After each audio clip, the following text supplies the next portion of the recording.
අපි 8 ශ්‍රේණියේ විද්‍යාව පන්තිය පටන් ගන්නවා. දූල පුතාලට සුබ සන්ධ්‍යාවක්. අපි විද්‍යුතය කියන පාඩම අපි කතා කර ඉන්නේ දෙවෙනි පොතේ. එතකොට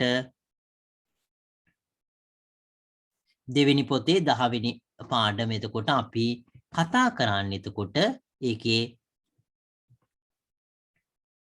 32 වෙනි පිටුව. දෙවෙනි පොතේ 32 වෙනි පිටුව අපි කතා කරන්නේ එතකොට විද්‍යුතය කියන 10 වෙනි පාඩම ගැන කතා කරන්නේ. අපි එක බැලුවොත් එහෙම එතකොට අපි කතා කරන්න කොටස අපි පොඩ්ඩක් ආපහු මතක් කරොත් එහෙම විද්‍යුත් වාරණ භාවිතයේදී අවධානය යොමු කළ යුතු වැද කරුණු ගැන අපි කතා කරන්නේ.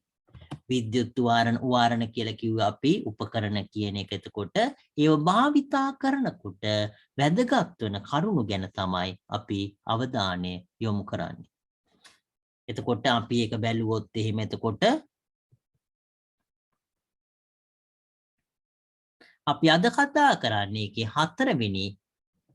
එතකොට අවධානය යොමු කරන්න ඕන කාරණාවල 4 වෙනි එක ගැන තමයි අපි අද කතා කරන්නේ. අපි ඒක බැලුවොත් එතකොට ගෘහ විද්‍යුත් පරිපථයට හා වාරණවලට හානි නොවනසේ භාවිතා කිරීම කියලා දක්වන. එතකොට මේ අවස්ථාවේ එතකොට අපි ඊයේ මම හිතන්නේ කතා කර මේ කොටස පොඩ්ඩක් එතකොට ආපහු පාරක් මතක් කරලා අපි ඊළඟ කොටසට යන්න බලාපොරොත්තු වෙන. එතකොට ගෘහ විද්‍යුත් පරිපථයට හා වාරණවලට හානි නොවනසේ භාවිතා කිරීම. එතකොට ඒ භාවිතා කරන අපි මේක ඉස්සෙල්ලා පොඩ්ඩක් මේ පොතේ තියෙන කොටස ඉස්සෙල්ලා කියවලා අපි විස්තර කරන්න බලාපොරොත්තු වෙනවා. ගෘහ විද්‍යුත් පරිපථ භාවිතයේදී පරිපථ ලුහුවත්. එතකොට මේ අවස්ථාව එතකොට අපි බැලුවොත් එහෙම එතකොට ගෘහ විද්‍යුත් පරිපථ භාවිතයේදී චුට්ටක් ඉන්න දුල පුතාලා. එතකොට අපි ඒක බැලුවොත් එහෙම එතකොට ගෘහ විද්‍යුත් පරිපථ භාවිතයේදී පරිපථ ලුහුවත් වීම සිදුවිය හැකි කියලා දක්වනවා. ඒ කියන්නේ ෂෝට් වෙනවා කියන එක. ෂෝට් වෙනවා කියන එක එතකොට ඒක ගැන මම විස්තර කරන්න බලාපොරොත්තු වෙනවා. එවිට උපකරණ වලට හානි වීම එමෙන්න ගෘහ විද්‍යුත් පරිපථයේ ගිනි ගැනීමද සිදු වෙන්න පුළුවන්.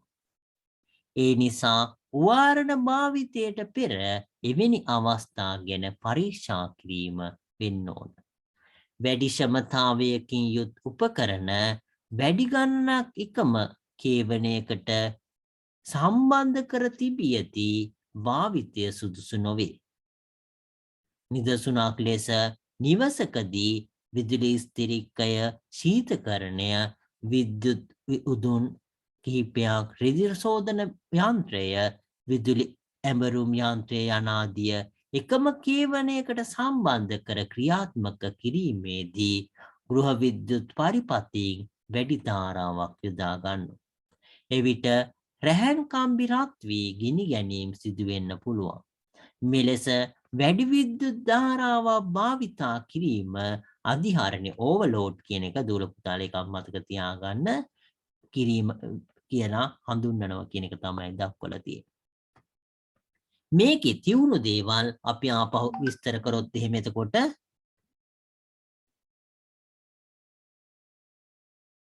එතකොට අපි බැලුවොත් එහෙම එතකොට මේ අවස්ථාව එතකොට අපි එක බැලුවොත් එහෙම මේ ගෘහ පරිපථයකට විද්‍යුත් පරිපථයකට හරි වාරණයකට හරි හානි නොවනසේ භාවිතා කිරීම කියන කොටස අපි කතා කරන්න බලාපොරොත්තු වෙන. එතකොට මේ අවස්ථාවේදී අපි මේකේ කොටස් දෙකක් තියෙනවා. එකක් ඒ ෂෝට් වෙන එක. ඒ කියන්නේ ඒ පරිපථය මේකේ ලුහුවත් වෙනවා කියන එක දක්වලා තියෙනවා.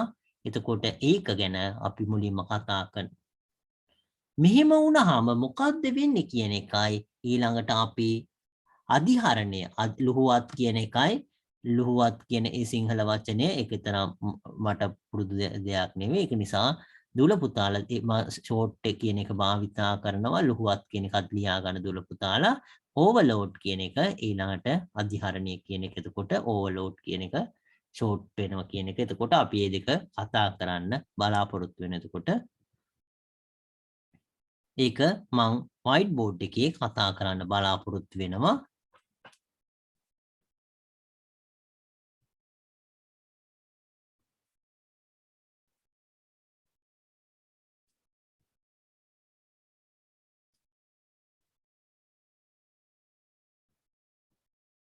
එතකොට ඒ කොටස මං මේකෙදී කලින් අවස්ථාව මම මේක ලියන්නම් එතකොට ලුහුවත් වීමයි අධිහරණය කියන මේ දෙක ගැන විස්තර කරන්න බලාපොරොත්තු වෙන්නේ ලුහුවත් කිරීම කියන එකයි අධිහරණය කියන ඒ කොටස් දෙක තමයි විස්තර කරන්න බලාපොරොත්තු වෙන්නේ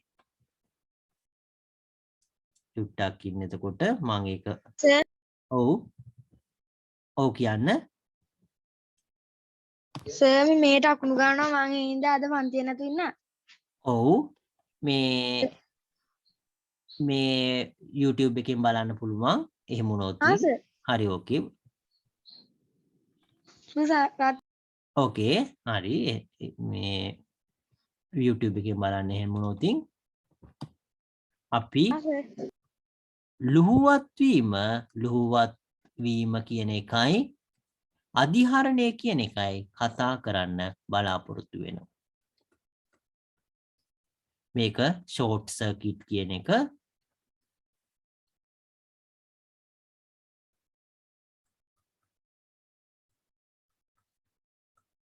අධිහරණය කියලා කියන්නේ එතකොට ඕවර්ලෝඩ් කියන එක එතකොට ඒක අපි බැලුවොත් එහෙම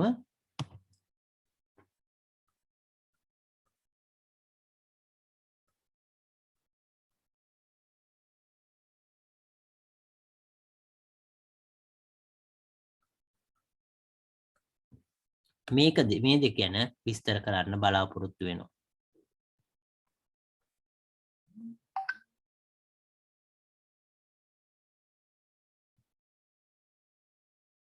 අපි බැලුවොත් එහෙම එතකොට ලුහුවත් වීම කියන එක ෂෝට් වීම කියන එකදී මොකද්ද වෙන්නේ කියන එක අපි කතා කරන්න බලාපොරොත්තු වෙනවා මේක පළවෙනි එක මේක දෙවෙනි එක මේ දෙක එතකොට දුර පුතාලා මේ මම විස්තර කරාම ලියා ගන්න එතකොට මේ දෙක අපි බැලුවොත් එහෙම මේ අවස්ථාවේදී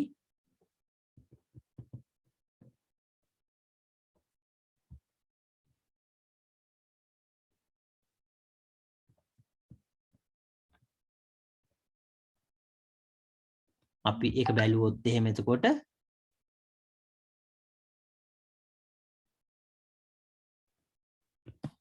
අපි බැලුවොත් එහෙම එතකොට මේක ලුහුවත් වීම වුණාම මොකද්ද වෙන්නේ කියන එක අපි කතා කරන්න බලාපොරොත්තු වෙනවා. පරිපතයක් ලුහුවත් වුණාම මොකක්ද ඇති වෙන්නේ කියන එක අපි කතා කරන්න බලාපොරොත්තු වෙනවා. එතකොට අපි බැලුවොත් එහෙම දුල පුතාලා භාවිතා කරන අපි බැටරි කෑල්ලක් බැලුවොත් එහෙම මේ අවස්ථාවේදී අපි උපකරණයකට සම්බන්ධ කරලා ඒ බැටරි කෑල්ල භාවිතා කරනකොට උපකරණයේ තියෙනවා ප්‍රතිරෝධයක්. ඕනම උපකරණයක එතකොට මේ ප්‍රතිරෝධයක් තියෙනවා. මේ ප්‍රතිරෝධය මගින් මොකද කරන්නේ? මේ පරිපතයේ ගමන් කරන ධාරාව පාලනය කරලා තියෙන්නේ. අපි හිතුවොත් එහෙම වැවක සොරවුවක් තියෙන නිසා තමයි මේ වැවෙන් ගලාගෙන යන ජලය පාලනය කළා එතන ඒ ගඟ තුල තියෙන ජල ප්‍රමාණය අපිට එක්තරා මට්ටමක තියාගන්න පුළුවන් වෙන්නේ. දුල පුතාලා හිතලා බලන්න මේ වැවේ සොරවුව කඩල ගියොත් මොකද වෙන්නේ කියලා. වැවක සොරවුව කඩල ගියොත් එහෙම මොකද්ද වෙන්නේ? ගලාගෙන යන ධාරාව කොච්චර වෙනවද? ඒ ගලාගෙන යන ජල ප්‍රමාණය කොච්චර වෙයිද? ඒ අවස්ථාවට සමාන වෙනවා මේ විද්‍යුත් අපි වාරණයක් වෙන්න පුළුවන් එහෙම නැත්නම් විද්‍යුත් පරිපතයක් වෙන්න පුළුවන් මේවයි තියෙන මේ ප්‍රතිරෝධය මේ විද්‍යුත් වාරණ එහෙම නැත්නම් විද්‍යුත් පරිපතවල තියෙන ඒ ප්‍රතිරෝධය කියන එක නැති වුණොත් මොකද වෙන්නේ කියන එක අපි බැලුවොත් එහෙම මේ R කියන එක බිඳුවක් වෙනවා. කියන්නේ ප්‍රතිරෝධය නැති වෙලා ඒ R කියන එක බිඳුවක් වෙන අවස්ථාව. මේක R කියන එක විශාලයි බිඳුව කියන එකදී එතකොට මෙතන ධාරාවක් මේ පැත්තට ගලන් යනවා I කියන එක. මේක V කියන එක එතකොට I කියන එක සමාන වෙනවා V බෙදීම R වලට. නමුත් මේකෙදී අපි පරිපත්තියේ මං කලින් කිව්වා වගේ ඒ සොරව්ව මේ කඩලා ගියොත් එහෙම මොකද වෙන්නේ? එතකොට මේකෙදි මේ R කියන එක මොකද වෙන්නේ? R කියන එකට මොකද වෙන්නේ කියලා බැලුවොත් එහෙම R කියන එක සමාන වෙනවා බිඳුවට.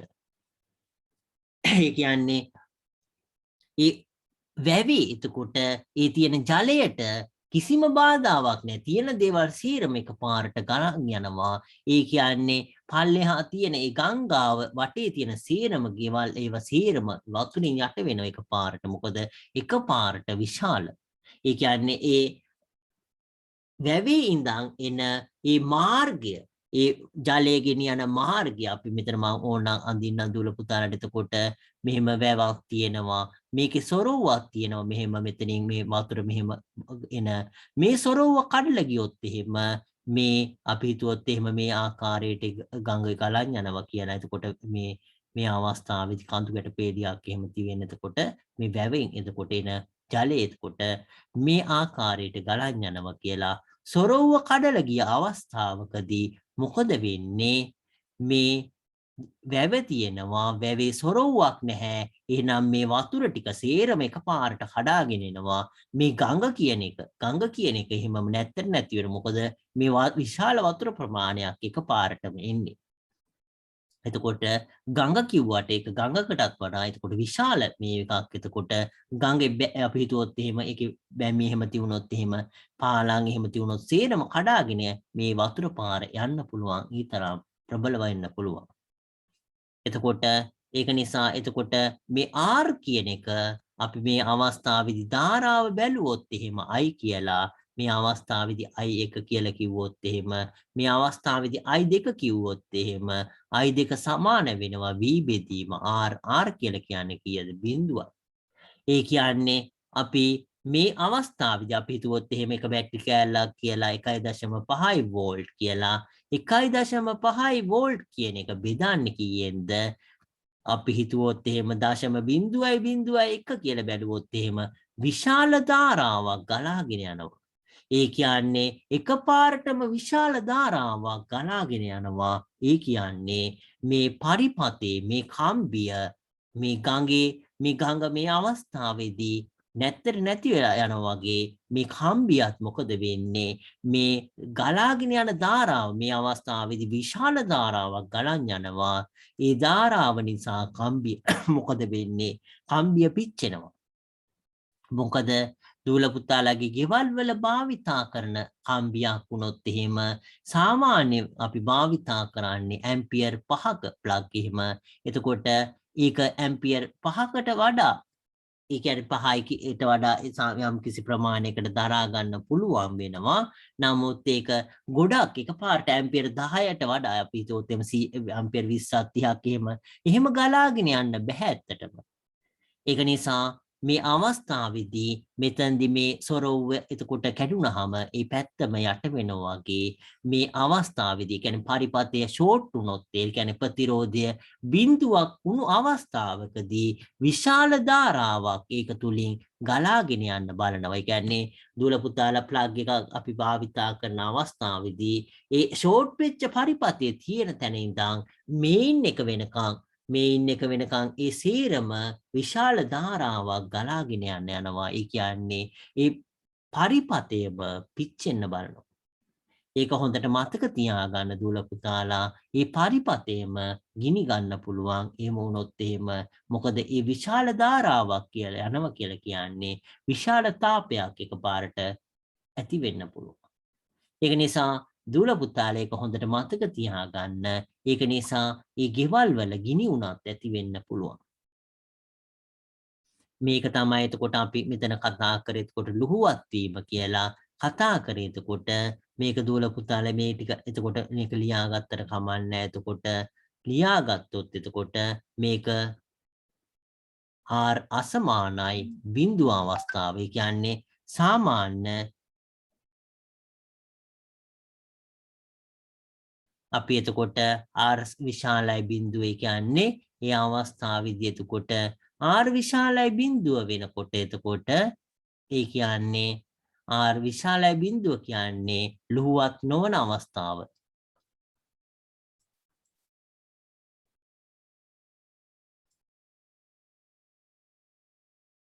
එතකොට සාමාන්‍ය අවස්ථාව එතකොට එහෙම ලුහුවත් නොවන අවස්ථාව කියලා ලියා ගන්න එතන දක්වන්නේ.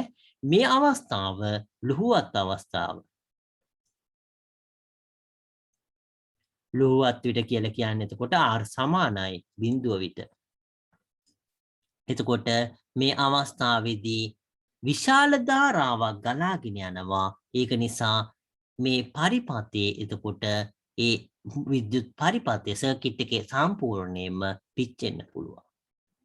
මේක දුවල පුතාලා මේ ටික ලියාගෙන ඉවරුනොත් එහෙම අපි පොතේ තියෙන කොටස ලියා ගන්න බලාපොරොත්තු වෙනවා. දුවල පුතාලා මෙතනට වෙනකන් ලියාගෙන මේ කොටස ඉවර වුණාම කියන්න එතකොට අපි ඊළඟ කොටස කතා කරන්න බලාපොරොත්තු වෙනවා.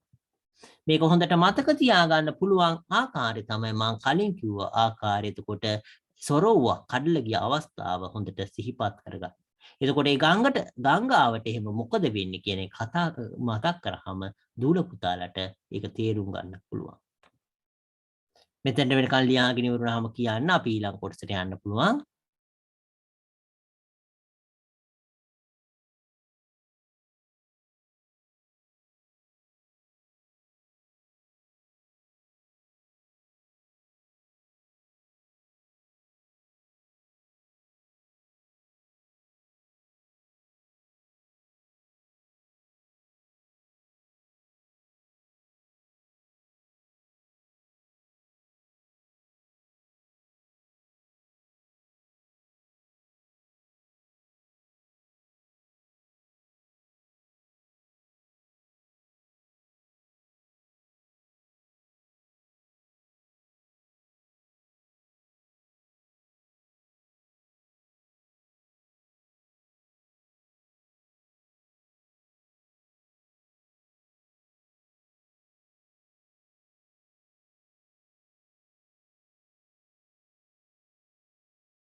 දූල පුතාලා ලියාගෙන ඉවර නම් කියන්න අපි ඊළඟ කොටසට යන්න පුළුවන්.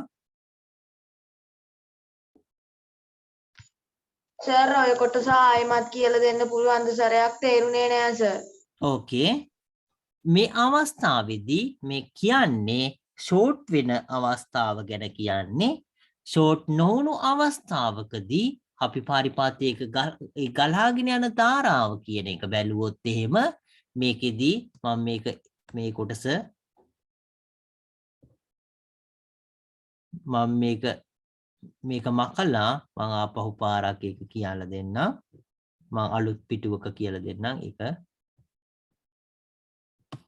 අපි සාමාන්‍ය අවස්ථාවක ගැන අපි බැලුවොත් එහෙම එතකොට සාමාන්‍ය අවස්ථාවකදී පරිපතේ මොකද වෙන්නේ කියන එක අපි බැලුවොත් එහෙම එතකොට අපි එතකොට සාමාන්‍ය අවස්ථාවක් බැලුවොත් එහෙම එතකොට ඒකෙදී ලුහුවත් වෙන්නේ නැති අවස්ථාව එතකොට අපි බැලුවොත් එහෙම එතකොට ලුහුවත් වෙන්නේ නැති අවස්ථාව අපි බැලුවොත් එහෙම එතකොට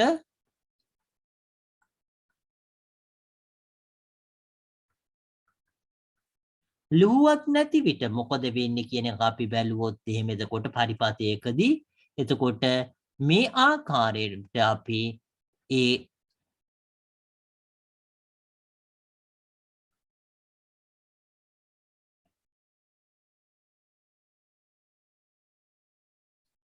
මේ ආකාරයට එතකොට අපි විද්‍යුත් විභවාන්තරයක් තියෙනවා ප්‍රතිරෝධයක් තියෙනවා මෙතන ධාරාවක් මෙහෙම ගලාගෙන යනවා අපි ඒ අවස්ථාව දුවල පුතාලා බලන්න එතකොට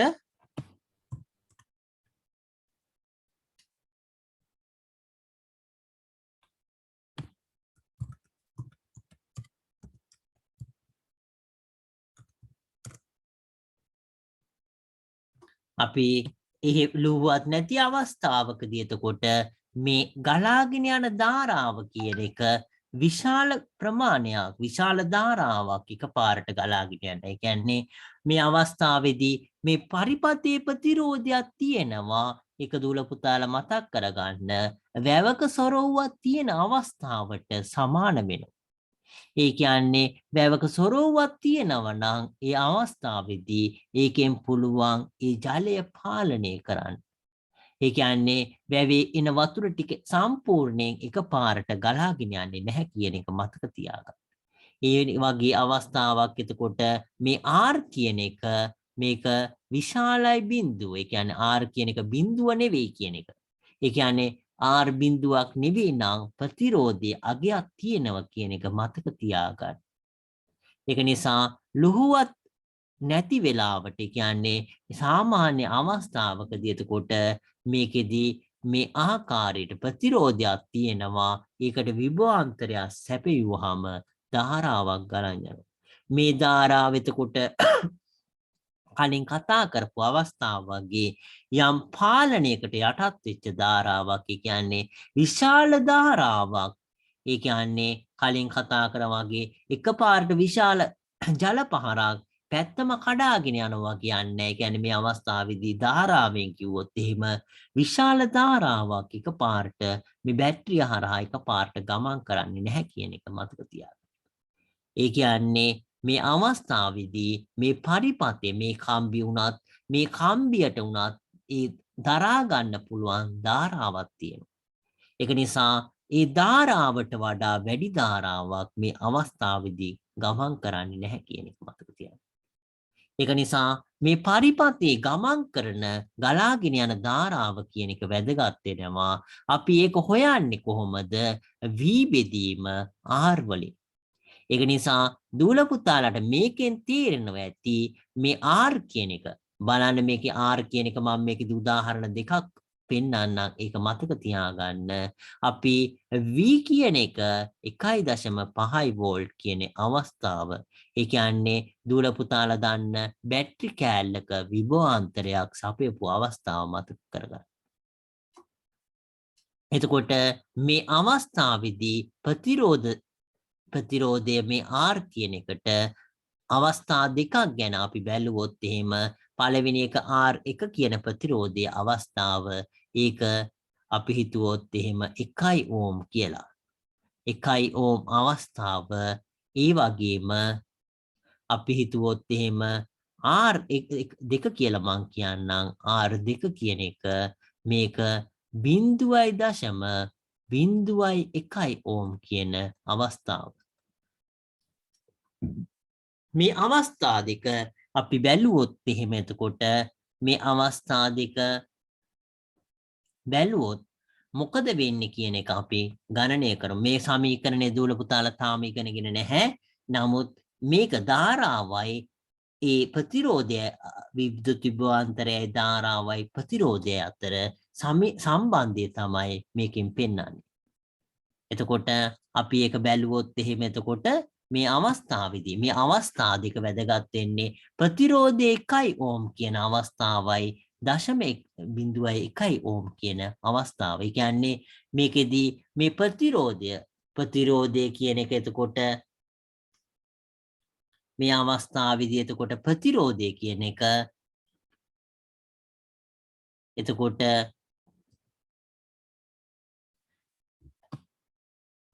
ප්‍රතිරෝධය කියන එක ඊටාම කුඩා ගයක්. මේක ෂෝට් වෙච්ච අවස්ථාවට බොහෝ දුරට සමානයි. එතකොට ඒක අපි ඊළඟ කොටසේ ලුහුවත් අවස්ථාවට මේක අරන් යන්න බලාපොරොත්තු වෙනවා. ඒක නිසා අපි බැලුවොත් එහෙම එතකොට මේ අවස්ථාවේදී මේ මුල් අවස්ථාවේදී අපි ධාරාව බැලුවොත් එහෙම v කියලා කියන්නේ 1.5 ඒක බෙදනවා r කියලා කියන්නේ එකෙන්. එතකොට අපිට ලැබෙනවා මෙහෙම බැලුවොත් එහෙම 1.5යි ඇම්පියර්. එතකොට ඇම්පියර් 1.5ක ධාරාවක් මේ පරිපථය තුලින් ගලාගෙන යනවා. ඇම්පියර් 1.5ක ධාරාවක් මේ පරිපථය තුලින් ගලාගෙන යනවා. අපි ඊළඟ අවස්ථාව බැලුවොත් එහෙම එතකොට මම මේක මකලා ඒක දෙවෙනි එක විදිහට ලියන්නම්.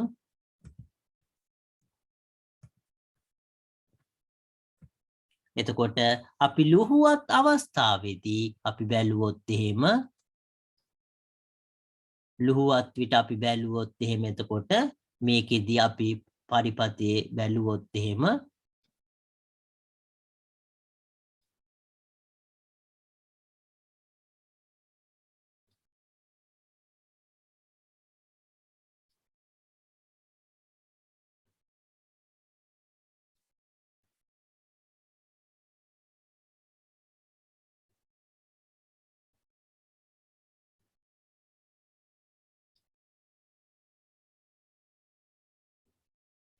මේ අවස්ථාවේදී මම r කියන එක බිඳුව කරන්නේ නැහැ. මොකද මම ඒක මේ r දෙක කියලා දාන්නම්.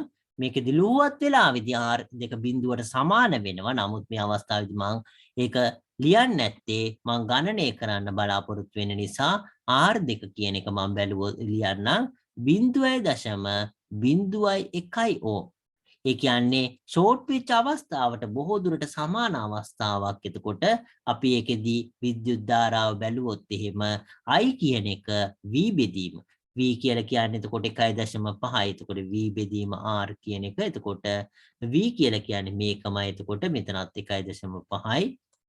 එතකොට 1.5 බෙදීම R කියලා කියන්නේ කීයද? 0.01 ඕම්. ඒ කියන්නේ එතකොට මේක දූල පුතාලා දාන්නවා උඩයි යටයි දෙකම 100න් වැඩි කරාම හරි. ඒ කියන්නේ 100න් වැඩි කරාම 150. පල්ලෙහා 100න් වැඩි කරාම 1 වෙනවා ඇම්පියර් වෙනවා. මේ දෙකේ වෙනස බලන්න. එතකොට මෙතන මේ අවස්ථාවේදී 1.5යි ඇම්පියර් ගලන් යන්නේ. ඒක නිසා මේ කම්බිය 1.5යි ඇම්පියර් වලට ඔරොත්තු දෙනවා. නමුත් මේ අවස්ථාවේදී මේක ප්‍රතිරෝධය 0.01 කියලා අවස්ථාව මේක දූල පුතාලා බිඳුවට තවත් කිට්ටු වුණොත් එහෙම මේක ආසන්න වෙනෝ බිඳුවට අවස්ථාව කල්පනා කරලා බලන්න මොකද වෙන්නේ? මේක තවත් වැඩි වෙනවා. මෙතන ඉඳන් මේ අවස්ථාවේදී 1.5යි 0.01ේදී මේක තවත් වැඩි වෙලා අපිට ඕන නම් මේක අතරමැදි අවස්ථාවක් පුළුවන් ගණනය කරන්න. එතකොට 0.1 කියන අවස්ථාවේදී මේක 15 වෙනවා. එතකොට R අපි 1 කියලා දැම්මොත් එහෙම ඒක 0.1 ඕම් කියන අවස්ථාව බැලුවොත් එහෙම I කියන එක සමාන වෙනවා 15යි ඇම්පියර් කියන එකට. ඒක දුර පුතාලා ගණනය කරොත් එහෙම බලා ගන්න පුළුවන්. එහෙනම් ප්‍රතිරෝධය අඩු වෙන්න ගලාගෙන යන ධාරාව වැඩි වෙනවා. එහෙනම් ෂෝට් වෙනවා කියලා කියන්නේ ප්‍රතිරෝධය කීයද? 0යි. ඒ කියන්නේ මේ මෙතන ප්‍රතිරෝධය 1 ඕම් නම් 1.5යි ඇම්පියර් ගලාගෙන ගියේ. ප්‍රතිරෝධය 0.1 ඕම් නම් 15යි ඇම්පියර් ගලාගෙන ගියේ. ප්‍රතිරෝධය 0.01 නම් එහෙනම් 150යි ඕම් ධාරාවක් ගලාගෙන යනවා. ප්‍රතිරෝධය බිඳුවට කිට්ටු වෙනකොට මොකද වෙන්නේ? මේක අනන්තයක්. ඒ කියන්නේ විශාල අගයක් එකපාරට ධාරාව ගලාගෙන යනවා. ඒක නිසා මේ අවස්ථාවේදී එතකොට ලුහුවත් වීම කියන අවස්ථාවේදී මේක බිඳුවට කිට්ටු වෙනවා. ඒ කියන්නේ විශාල ධාරාවක්, ඒ කියන්නේ අනන්තයට කිට්ටු ධාරාවක් එකපාරටම ගලාගෙන යනවා. ඒක විශාල ධාරාවක් එකපාරටම ගලාගෙන යනවා. විශාල ධාරාවක් කුඩා කාලයකදී කුඩා කාලයක් තුල පරිපතේ ගලාගෙන යනවා. පරිපතයේ එතකොට විශාල ධාරාවක් කුඩා කාලයක් තුලදී පරිපතේ ගලාගෙන යනවා. ඒක දුල පුතාලා එතකොට මතක ඒක අවබෝධ කරගන්න. එතකොට පරිපතේට මොකද වෙන්නේ? පරිපතේ එතකොට සම්පූර්ණයෙන්ම පිච්චිලා යනවා. ඒක තමයි මම පැහැදිලි කරන්න හැදුවේ කලින් අවස්ථාවේදී දුල පුතාලා මේ දෙක ලියාගෙන ඒක ලියා ගන්න. ලුහුවත් වුණු විට විශාල ධාරාවක් කුඩා කාලයක් තුල පරිපතේ ගලන් යනවා. අපි පොතේ තියෙන කොටස ඊළඟට ලියා ගන්න බලාපොරොත්තු වෙන මෙතෙන්ට වෙනකන් ලියාගෙන දුල පුතාලා කියන්න. එතකොට මේ තේරුණා දුල පුතාලට මේ කොටස?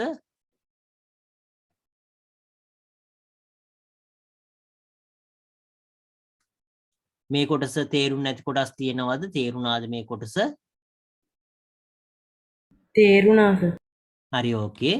එහෙමනම් ලියා ගන්න දුල පුතාලා. එතකොට මේ ප්‍රතිරෝධය පොඩි වෙන්න ධාරාව විශාල ධාරාවක් ගලන් යනවා. ඒක නිසා පරිපතය සම්පූර්ණයෙන්ම ගෙදරක නම් ඒ සර්කිට් එක සම්පූර්ණයෙන්ම පිච්චෙන මේන් එකේ ඉඳන් ඒ අපි හිතුවොත් එහෙම කිසියම් මේ ෂෝට් වෙච්ච ඒ තැනට එනකම් ඒ පරිපතය පිච්චිලා ගිනි උනත් ඇති වෙන්න පුළුවන්. තුල පුතාලා ඒක නිසා මේ ලුහුවත් වීම කියන්නේ ෂෝට් වෙන එක ඊටාම භයානකයි. පරිපතයක් ඒක මතක තියාගන්න.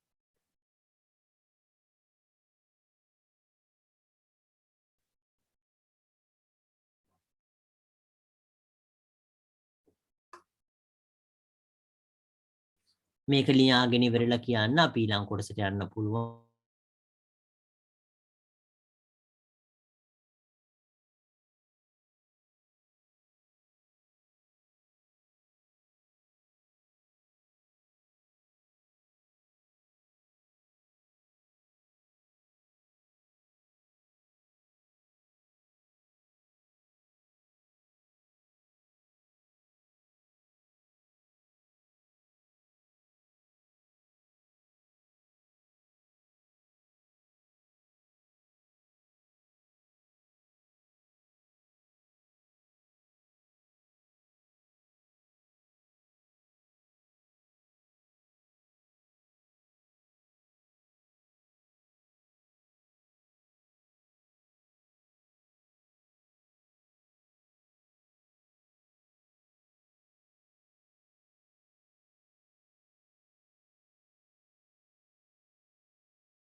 දුල පුතාලා ලියාගෙන ඉවරුනාම කියන්න අපි ඊළඟ කොටසට යන්න.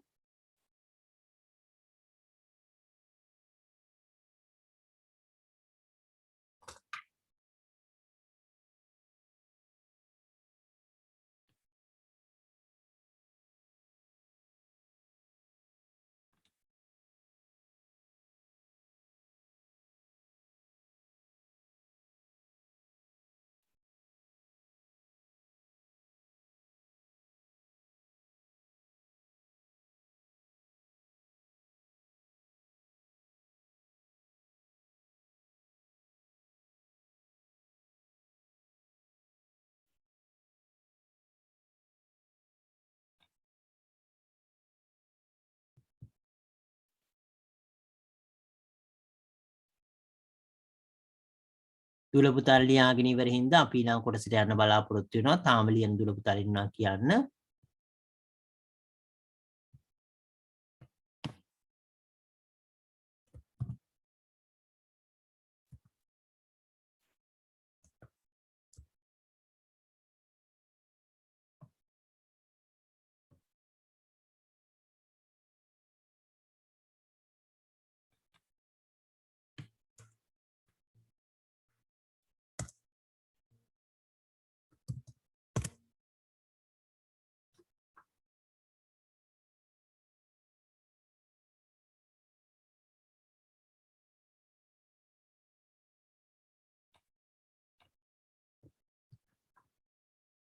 අපි ආපහු පොතට යන්න බලාපොරොත්තු වෙනවා. පොතේ තියෙන කොටස බලලා අපි ඊළඟ ආපහු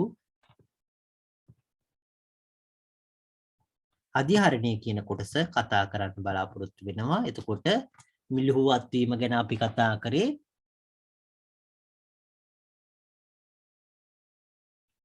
මේක අපි වැළුවොත් එහෙම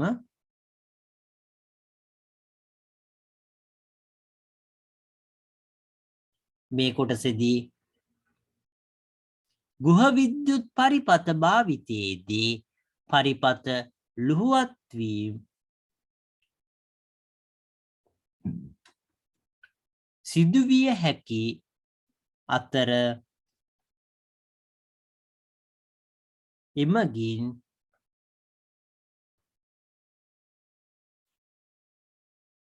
උපකරණවලට හානි වීම මෙන්ම ගෘහ විද්‍යුත් පරිපතේ ගිනි ගැනීමද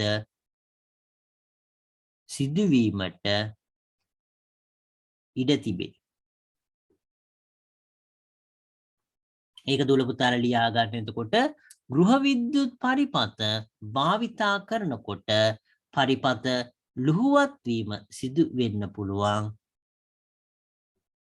ඒක හින්දා උපකරණවලට හානි වීම විතරක් නෙවෙයි ගෘහ විද්‍යුත් පරිපතේ ගිනි ගැනීමද සිදු වෙන්න පුළුවන්.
ඒක ලියාගෙන ඉවර නම් අපි ඊළඟ කොටසට යන්න බලාපොරොත්තු වෙනවා. අපි ඊළඟට කතා කරන්න බලාපොරොත්තු වෙන්නේ වැඩි ශ්‍රමතා මේ අධිහරණය කියන කොටස. අධිහරණය කියන කොටස කතා කරන්න බලාපොරොත්තු වෙන්නේ.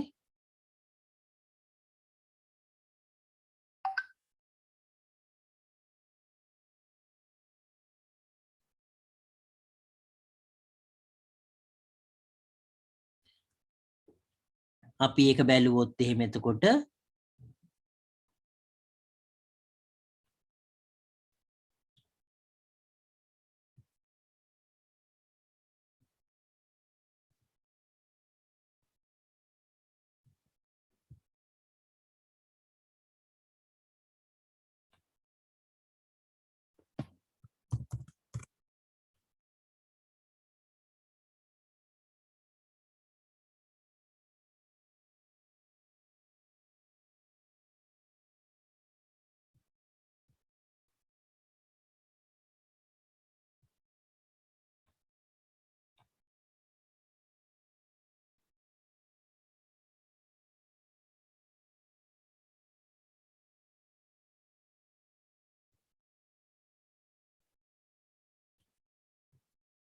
අපි ඊළඟ කොටස බැලුවොත් එහෙම චුට්ටක් ඉන්න දුල පුතාලා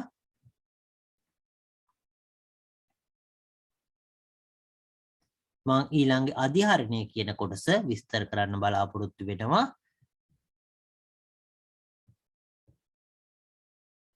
අධිහරණය කියන කොටස මේ ඊළඟ අපි අලුත් පිටුකට ගිහිල්ලා අධිහරණය කියන කොටස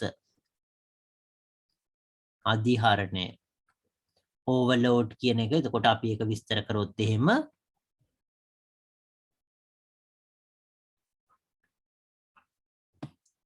අපි ගෙදරක ප්ලග් එකක් තියෙන අවස්ථාවේදී එතකොට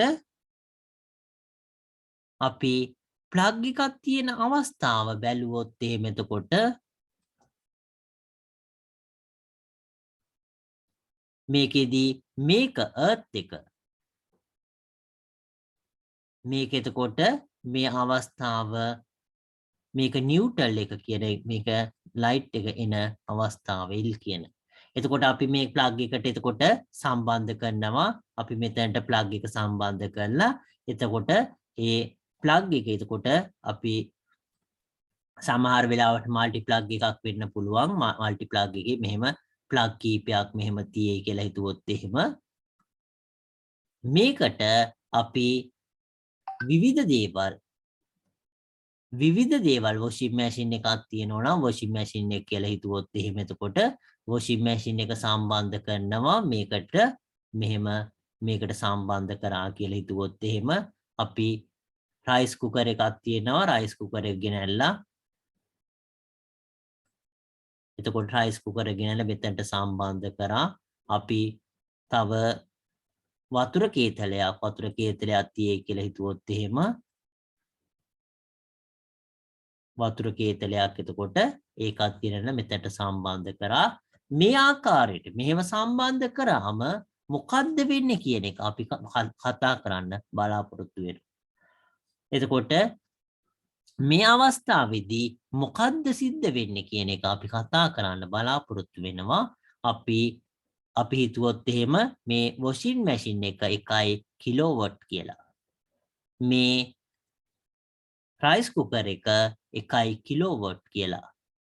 මේකත් 1 කිලෝවොට් කියලා දුර පුතාලා ඉස්සරහට ඉගෙන ගන්නව ක්ෂමතාවය මනින්න කිලෝවොට් කියන එකෙන් මනින්න කියලා මේ අවස්ථාවේදී මේකේ ඒ පවර් එක මේවයි තියෙන පවර් එක අපි ක්ෂමතාවය කියලා කියන්නේ පවර් එක. එතකොට ඒක සටහන් කරලා තියෙනවා කිලෝවොට් එක කියලා. මේ අවස්ථාව එතකොට මේ අවස්ථාවේදී අපි මේවා සේරම එකට සම්බන්ධ කරාම මොකද වෙන්නේ කියන එක අපි බලමු. අපි බැලුවොත් එහෙම මේ අවස්ථාවේදී අපි ආසන්න වශයෙන් විද්‍යුතය 200 වෝල්ට් කියලා මම මෙතන කියන්නම් 240 නැතුව එහෙම නැත්නම් 250 වුණත් කමන්නේ 250 කියලා ගන්නම් 250යි වෝල්ට් කියලා අපි බැලුවොත් එහෙම ආසන්න වශයෙන් මම කියන්නේ 240 කියලා නැතුව මොකද සුළු කිරීමේ පහසුව සඳහා 240 නැතුව 250 කියලා කියන්නේ සුළු කිරීමේ පහසුව සඳහා. එතකොට අපි මේ අවස්ථාවේදී මේ පවර් එක කියන එක ඒ කියන්නේ ක්ෂමතාවය කියන එක V වැඩි කිරීම I ධාරාවයි විභවාන්තරය කියන එකෙන් අපිට ලැබෙනවා. ඒක දුර පුතාලා 10 ශ්‍රේණියේදී ඉගෙන ගන්න. එතකොට මේ අවස්ථාවේදී අපි V කියන මේකෙදී අපි මේ සමීකරණය මේකට භාවිතා කරන්න බලාපොරොත්තු වෙනවා. එතකොට මේ අවස්ථාවේදී P කියලා කියන්නේ 1000යි. ඒ කියන්නේ 1 කිලෝවොට් හින්දා. V කියලා කියන්නේ කීයද 250යි. I කියලා කියන්නේ I. ඒක නිසා I කියන එක අපිට ලැබෙනවා 4 ඇම්පියර්. මේ අවස්ථාවේදීත් මොකද වෙන්නේ 1 කිලෝවොට් හින්දා එහෙමම ඒ ආකාරයමයි. එතකොට 250යි I. එතකොට I සමාන වෙනවා 4 ඇම්පියර්. මේක I1 කියලා කියන්නම් මේක පළවෙනි උපකරණය මේක දෙවෙනි උපකරණය I2 කියන්නම් මේක තුන්වෙනි උපකරණය. ඒක නිසා මේක එතකොට අපි බැලුවොත් එහෙම I3 සමාන වෙනවා 4 ඇම්පියර්. එතකොට මොකද වෙන්නේ? අපි හිතුවොත් එහෙම වොෂින් මැෂින් එක වැඩ කරනවා. අපි සාමාන්‍යයෙන් ගෙදරක භාවිතා කරන ප්ලග් එකක 5 ඇම්පියර් තමයි උපරිම ලබා ගන්න පුළුවන් වෙන්නේ. එතකොට මේ 5 ඇම්පියර් උපරිම ලබා ගන්න පුළුවන් වෙන්නේ එහෙනම් අපි ගෙදරක මේ වැඩ කරන මේ සාමාන්‍ය ප්ලග් එකකට මේක සම්බන්ධ කරලා මේ වොෂින් මැෂින් එක විතරක් භාවිතා කරාම 4 ඇම්පියර් යනවා. එහෙනම් ඒක අපිට කිසිම ප්‍රශ්නයක් නැතුව ඒ කියන්නේ 5 ඇම්පියර් අපි 5 ඇම්පියර් වෙනකම් භාවිතා කරන්න පුළුවන්. නමුත් ඒක 4 ඇම්පියර් නිසා කිසිම බාධාවක් නැතුව අපිට භාවිතා කරන්න පුළුවන්.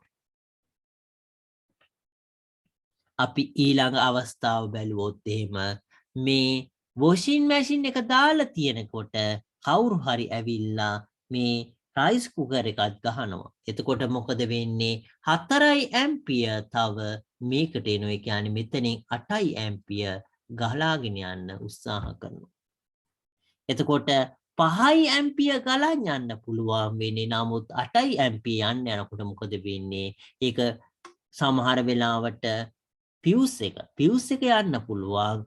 ඒ සමහර වෙලාවට ඒ පියුස් එක තව ලිමිට් එක කියන්නේ පියුස් එක ඒකෙදී 5 ඇම්පියර් පියුස් එකක් කියන එක ගොඩක් වෙලාවට තියෙන්නේ. ඒක නිසා මේ අවස්ථාවේදී 15 ඇම්පියර් වගේ පියුස් එකක් තියුණොත් එහෙනම් මොකද වෙන්නේ? මේ පරිපථය සේරම පිච්චෙනවා. මොකද 5 ඇම්පියර් යන්න පුළුවන් එකෙන් 8 ඇම්පියර් යන්න හදනවා. ගොඩක් වෙලාවට යම්කිසි ඒ ප්ලස් මයිනස් යම්කිසි තියෙනවා ඒ සීමාවක්. ඒක නිසා සමහර වෙලාවට ඒක තියෙන්න පුළුවන්. ඒ කියන්නේ පියුස් මේ ස්විච් එක ඔෆ් නොවි එහෙම තියෙන්න පුළුවන්. මේ අවස්ථාවේදී අපි 4 ඇම්පියර් මේ අවස්ථාවේදී විදුලි කැටල් එකත් අපි ගැහුවොත් එහෙම එතකොට මෙතනත් 4 ඇම්පියර් යනවා. ඒ කියන්නේ මේ සේරම එක්කහුව කරාම එතකොට කීයද? 12 ඇම්පියර්. මේ අවස්ථාවේදී මොකද වෙන්නේ? මේකෙන් ගලාගෙන යන්න පුළුවන් ධාරාව කියන එක 5 ඇම්පියර්. ඒකේ 12 ඇම්පියර් යන්න ගියාම ඒ මුළු පරිපථයම පිච්චිලා යන්න පුළුවන් අවස්ථාව ඉතාම වැඩි. ඒක නිසා මේක දුල පුතාලා ඒක හොඳට මතක තියාගන්න. මේ අවස්ථාවේදී එතකොට ඒ 5 ඇම්පියර් 4 ඇම්පියර් 4 ඇම්පියර් 4 ඇම්පියර් එතකොට මේ ආකාරයට එතකොට අපි ඒ ප්ලග් එකකට සම්බන්ධ කරනකොට ඒකෙන් ගන්න පුළුවන් විද්‍යුත් ධාරාව කියන එක හොඳින් මතක තියාගන්න. ඒ කියන්නේ පවර් එකයි විද්‍යුත් විභවාන්තරය දන්නවනම් අපි මේ පරිපථයේ ගලාගෙන යන ධාරාව දන්නවා. එහෙනම් මොකද කරන්න ඕන අපි මේ අවස්ථාවේදී මේ පරිපථයේ ගලාගෙන යන විද්‍යුත් ධාරාව දන්නවනම් එහෙනම් අපි ඒ පරිපථයෙන් ගන්න පුළුවන් උපරිම විද්‍යුත් ධාරාවට වඩා අඩු ඒ විද්‍යුත් වාරණ ප්‍රමාණයක් ඒ පරිපථයට සම්බන්ධ කරන්න ඕන. ඒක නිසා ඒක දූල පුතාලා හොඳට මතක තියාගන්න. මේ අවස්ථාවේදී මේ ප්ලග් එක හිස්ව තියෙන හින්දා ඕන තරම් සම්බන්ධ කළා අපිට භාවිතා කරන්න පුළුවන් කියන එක නෙවෙයි තියෙන්නේ. අපිට ඒවා භාවිතා කරන්න නම් මේ උපරිම ධාරාව එක ප්ලග් එකකින් ගන්න පුළුවන් උපරිම ධාරාවට වඩා ඒ ලබා ගන්න ධාරා ප්‍රමාණය අඩු වෙන්න ඕන. ඒක මතක තියාගන්න දුල පුතාලා මේක ලියාගෙන අපි පොතේ තියෙන ඒ කොටස ලියා ගන්න බලාපොරොත්තු වෙන්න.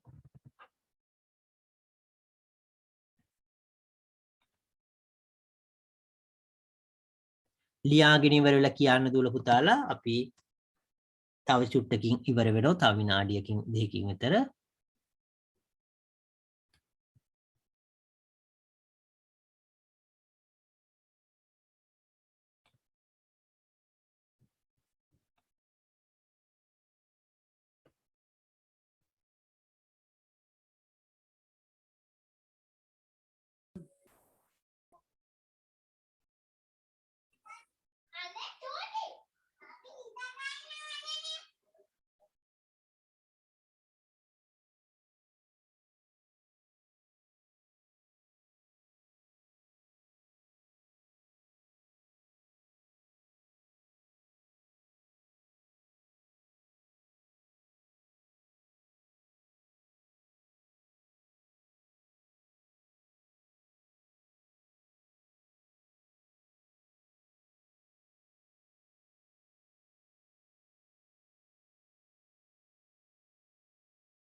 ඒක දූල පුතාලා ලියාගෙන ඉවර නම් අපි පොතට ඉවරයි. ඕකේ අපි පොතට ගිහිල්ලා මේ පාඩම අවසන් කරන්න බලාපොරොත්තු වෙනවා. එතකොට අපි මේ කොටස ලියා ගන්න දූල පුතාලා ඒක ලියාගෙන අපි අවසන් කරනවා. වැඩි ක්ෂමතාවයකින් යුත් උපකරණ වැඩි ගණනක් එකම කේවණයකට. ඒ කියන්නේ ප්ලග් එකකට කියන එක මෙතන තියෙන්නේ ප්ලග් කියලා ලියාගත්තා කමන්නේ. සම්බන්ධ කර තිබී යදී භාවිතය සුදුසු නොවේ කියන එක.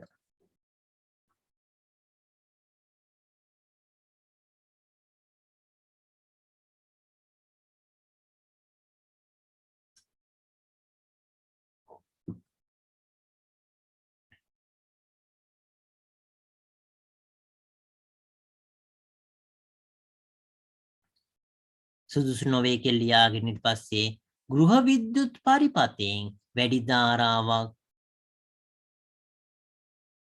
ගන්නා විට කියලා ලියා ගන්න. රැහන් රත් වී කම්බි රත් වී ගිනි ගැනීම සිදුවිය හැකිය. මෙලෙස වැඩි විද්‍යුත් ධාරාවක් භාවිතා කිරීම අධිහරණය ලෙස හඳුන්වයි කියන එක මම කලින් ලියා ගන්න.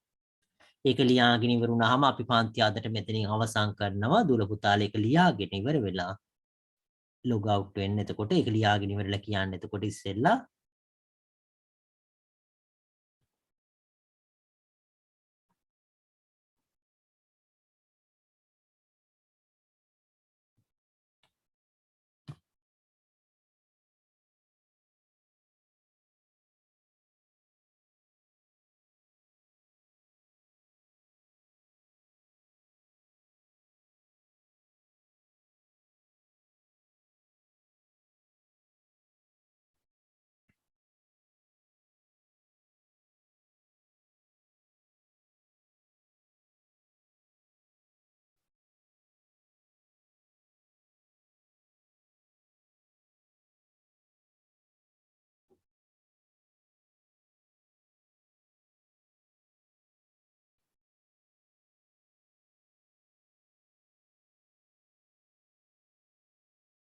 එතකොට වැඩි ක්ෂමතාවයක් තියෙන උපකරණ වැඩි ගාණක් එකම ප්ලග් එකකට සම්බන්ධ කරනවා නම් එතකොට වැඩි විද්‍යුත් ධාරාවක් ගිහිල්ලා ඒ පරිපතය පිච්චෙන්න ඒ වගේ වෙන්න පුළුවන් කියන එක තමයි අපි කතා කරේ.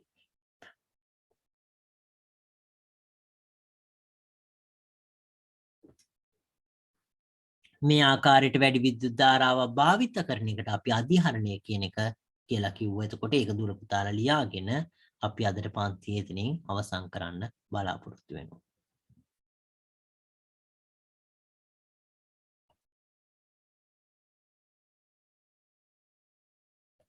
මේ රෝස පාටින් පාට කරපු ලියාගෙන ඉවරලා කියන්න දුර පුතාලා